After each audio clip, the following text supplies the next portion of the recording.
Hi,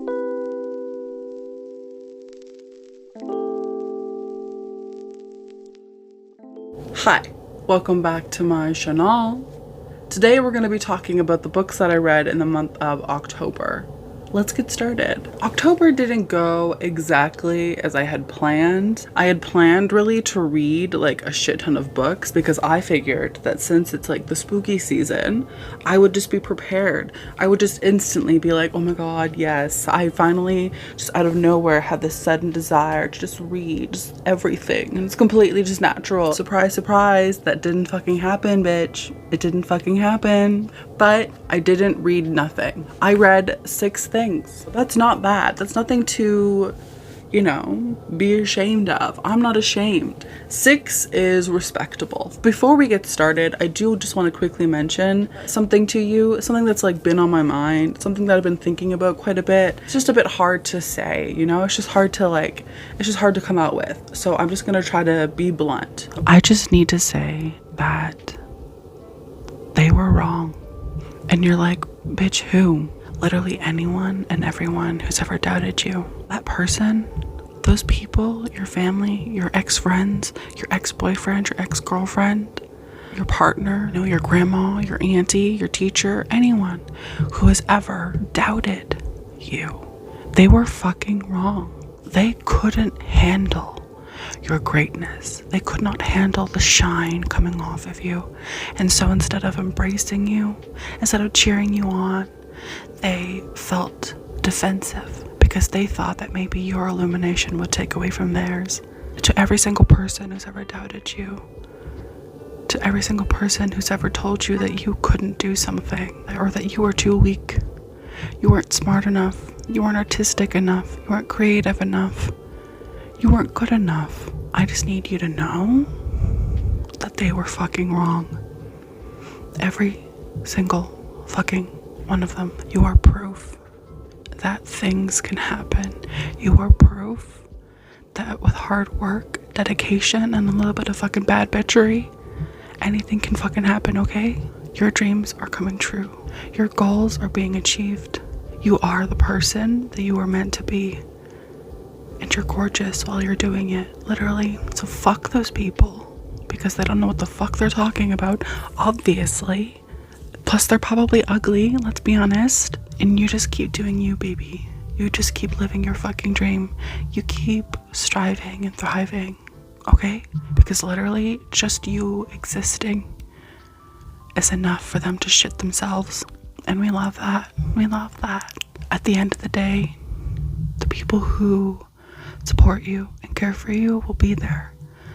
The people who decide to reject you, cast you aside, or shit on you in your dreams, they'll be there at the end too, but they'll have some ugly ass expression on their fucking face. Meanwhile, you're living and winning and thriving and striving, bitch.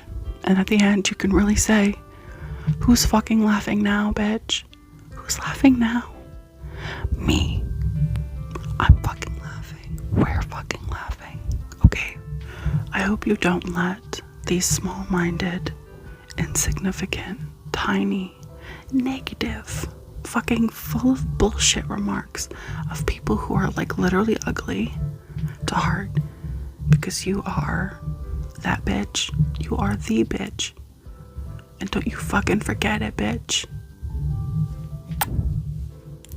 I'm so glad I could finally get that off my chest. I'm so glad that I could just finally fucking say it because it's been on my mind and, you know, it's just how I feel. I am kind of living for my makeup today. Like, my eyes are kind of uneven, but like, honestly, who cares? Like, I still look like an actual goddess. Like, I'm sorry. She's serving you deep V. She's serving you, I'm an A cup, but I kind of still have boobs, you know? Oh, she's serving you fish. She's serving you, you know, Satan's lover, but also kind of like, you know, number 2 in command of hell, you know? Like, she's serving you Persephone. She's serving you seductress. She's serving you the, you know, YA main character in a fantasy novel who finally gets her big makeover and is finally actually just seen as like a complete sex object. Like, that's me. Anyway, if you're new to my wrap-ups, this is what happens. I talk about the books from my least favorite to my most favorite. So we have 6 books to talk about. Let's get started. My least favorite book of October is a book that I actually didn't even fucking finish, and it was also the Patreon book club pick for October. Yes, I didn't finish my own Patreon's book club pick, so fucking sue me, okay? I'm not perfect. I'm talking about The October Boys by Adam Millard. This book was boring as fuck. I got about 90 pages in and I literally could not bring myself to finish it. I could not make myself care. Okay, basically, this is following a group of men, and when they're children, their friend is like kidnapped by this, demon guy, and he's just like assumed to be dead. As they're adults, they're starting to realize that whatever took their friend all those years ago is coming back to take them as adults. I spoke with my patrons about this today, and a lot of the people really didn't fuck with it. A lot of the consensus was that it's trying to be a Stephen King ripoff, and that the characters are unlikable, and that the book is inherently problematic. Let's start from the top, okay? The characters.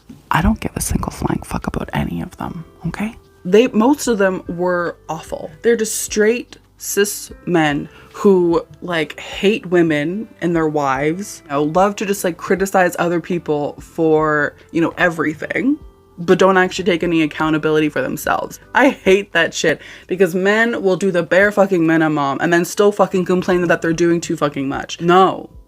I hated all of their shit, especially fucking Tom. Tom literally can suck a dick. He is the worst. His wife leaves him and is like, hey, you're drinking a lot. You seem to be pretty fucked up. Maybe you should go to therapy. Maybe you should try to be a better fucking person. And he, in response to that, just feels bitter and contempt and resents her for it. And it's like, bitch, do you realize that she's trying to help you? That she's trying to help you grow? But instead he's just like, meh, women. And then the cherry on top is the fat phobia. We love a good fat phobic moment, we just love shaming people because of their bodies.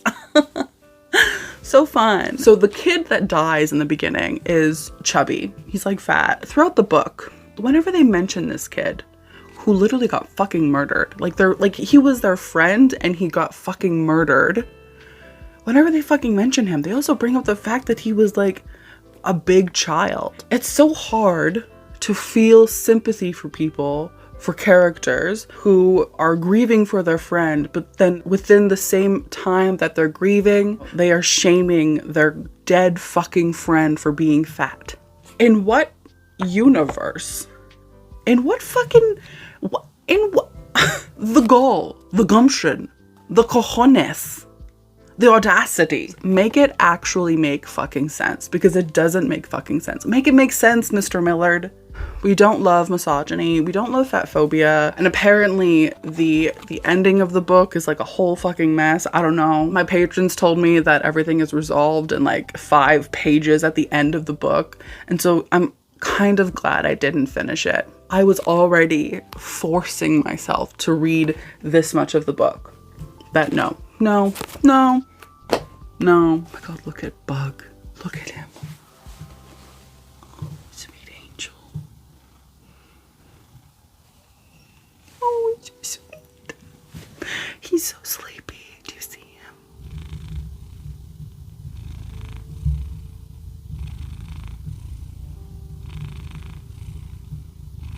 He's such a good boy and he's so sleepy. Also, this guy is also sleeping. How did I get so lucky?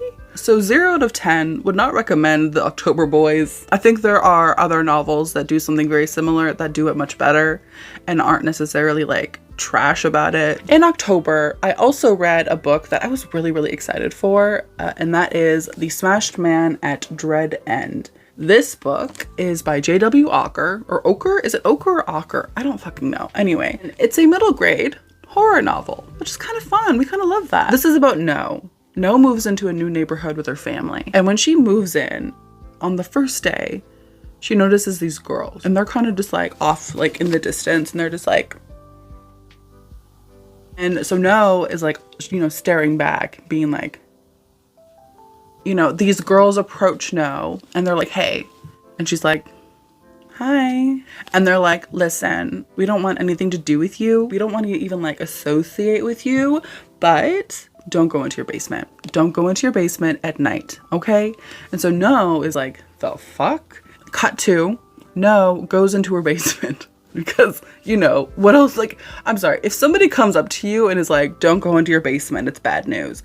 You're gonna go into your basement. You know, curiosity killed the cat. No goes in the basement. She sees some shit that she did not want to fucking see. And that's the beginning of the book. What I like about this book is like the horror elements. I loved the descriptions of the smashed man.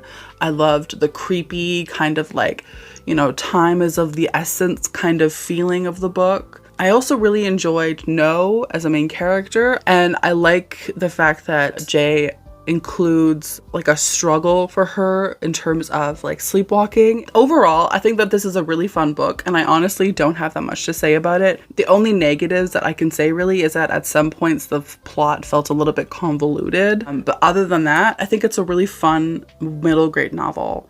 Is it like the best middle grade horror novel in the world? No. But I think it's really, really fun, and I think most people would enjoy it. I much prefer this than 12 Nights at the Rotter House, but that's just me. But yeah, I literally don't have that much to say about it. It was just fine. It was good. I liked it. I think you should check it out if it interests you. If it doesn't, then just like don't. Next, I want to talk about a book that everyone told me was the bee's knees. And I believed them. I was like, yeah, okay, let's see. That is The House of Holo by Crystal Sutherland. This is a YA horror novel. I don't know if you would call it a horror novel, but it's also not fantasy. I don't know what to call it. This is about three sisters. When they're children, they go missing. They're just like, poof, gone. Like a month later, they come back, but they're completely different. They have like white hair, their eyes are a different color. Something is off about these fucking girls. And then cut to the future, they're all kind of older. One of them is still in high school, but then one of the sisters goes missing. So the two other sisters have to go find her and figure out what's going on. Secrets about their past and like what happened when they went missing become uncovered. I don't know about this book. I liked it. I loved the relationship between the sisters. I liked their, you know, kind of witchy, creepy vibe. But there was also something missing for me with this. I think what it is, and I think what I wish was different about this book, and this is just my opinion, I wish that the book had been targeted towards adults. I think had this book been more graphic, had this book been like fully formed in terms of being like an adult fiction book, I think it would have been amazing. The relationships between the characters feel half-baked, and I think that's because, first of all, of the size. It's not a long book, and I think it's also because of the age demographic it's meant for. This is all just my opinion, by the way. Don't come for me. Like, I'm not saying that like the author made a mistake and blah blah blah. Like, this is just like what I would have preferred from this book. Not only that, but like the horror elements are truly horrifying. But it almost feels as though they're kind of glossed over or like made pretty for the aesthetic of the book. But I really, really wanted there to be gruesome, horrific details. I'm gonna sneeze.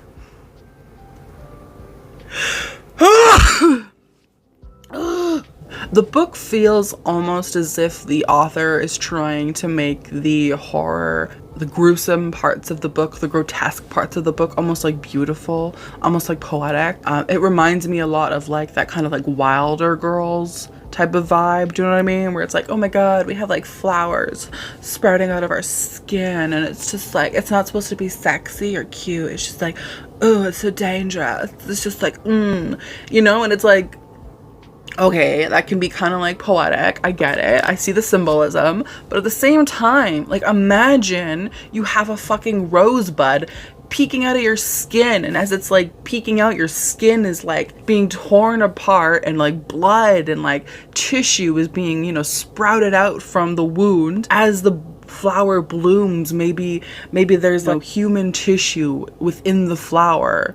Like, Just imagine that. It's horrifying. It's disgusting. But instead it's this like, oh my God, we're just like, we're girls and flowers are just sprouting from our skin. And it's just like, I don't know. I wanted it to be more terrifying. I wanted there to be more gruesome, grotesque elements. I wish this book had been an adult horror novel because I think it would have been amazing. But because it's YA, because it's almost like tampened down and it's meant for younger audiences, I think it lacks in some areas. Also, the romance aspects are super fucking weird.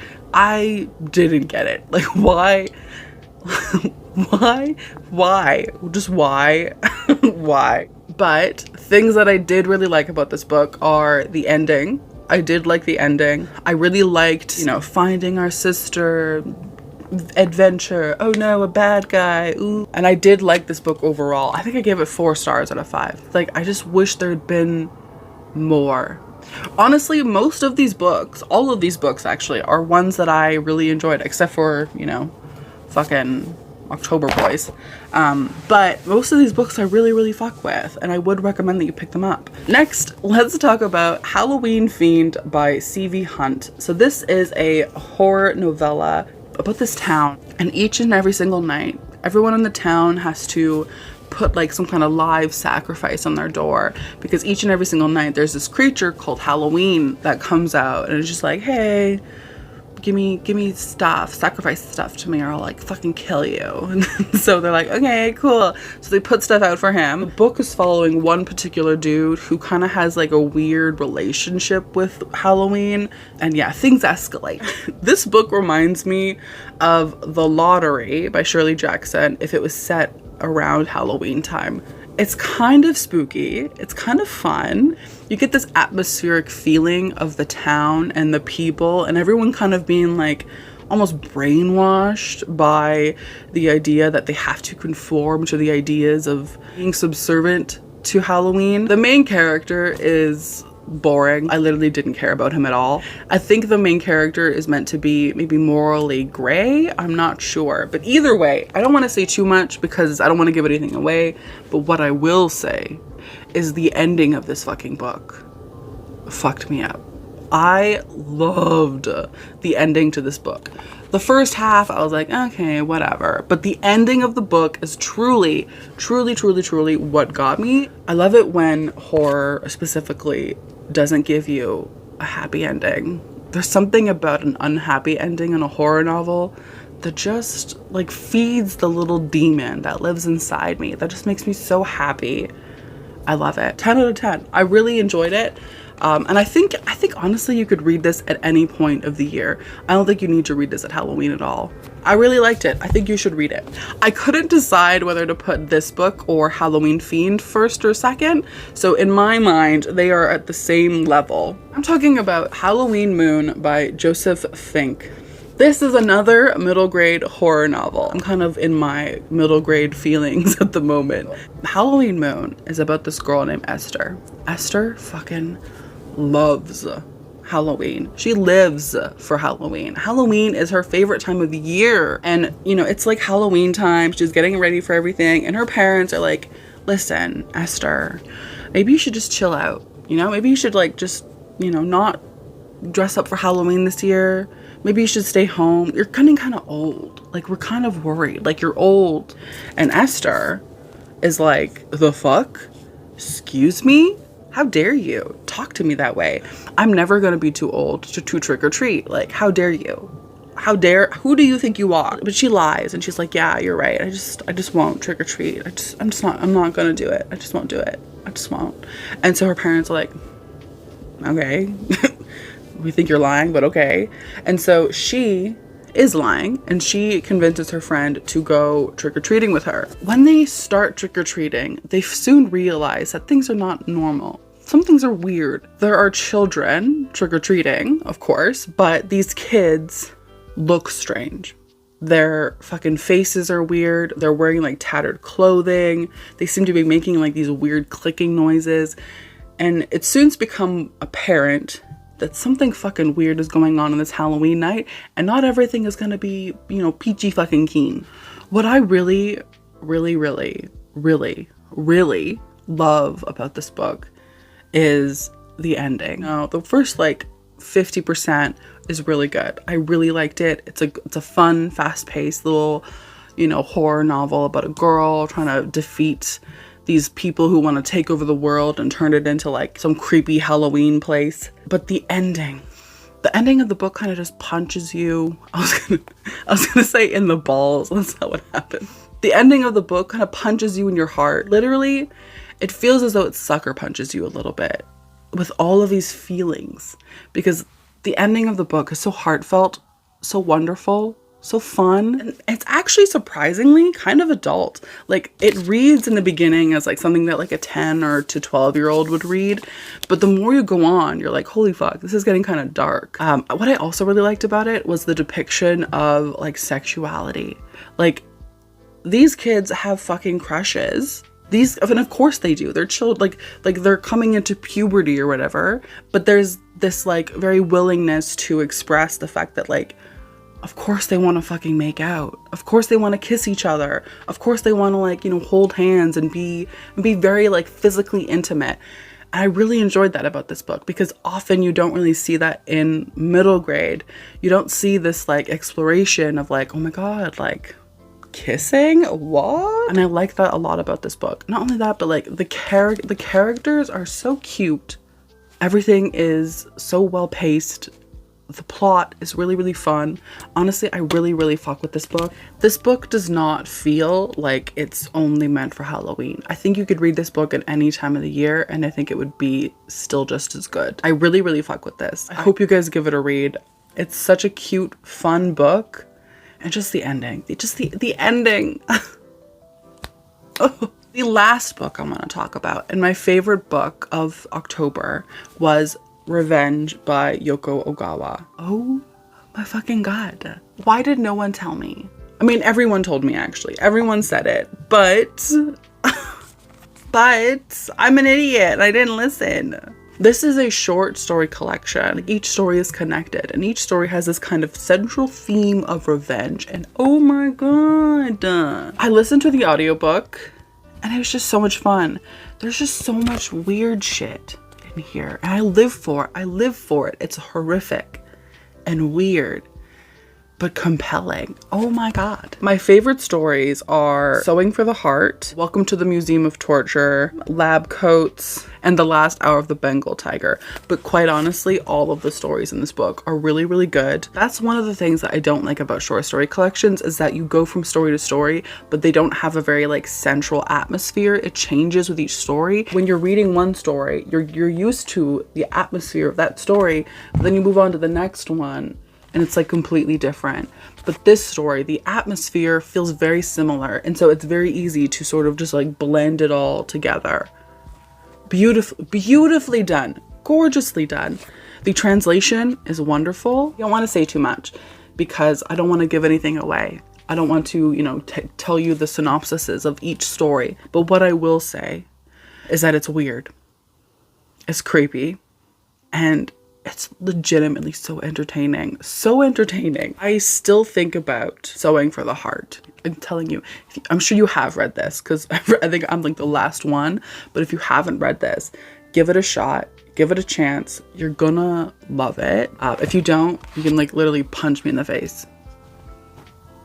Now as well though, I do want to check out the rest of her work, because I know that she's written other things. I think she's written specifically like romance novels. I'm not sure though, but I do want to read more of her stuff, because I really, really fuck with this. One of the best short story collections I've ever read. And that's like saying a lot, because I don't really fuck with short story collections. My friends, my family, my familia. That's it. That's the video. Thank you so much for watching. Let me know down below if you've read any of these books, what you read in October. Were you successful in your reading goals in October? Please let me live vicariously through you. Please. Thank you so much for watching. Don't forget to hit subscribe, because we talk about spooky shit. We talk about creepy shit. We talk about revenge and the Halloween moon and shit. Okay? Thank you so much. Thank you so much. I hope you have a wonderful day, and I will see you in my next one. Bye.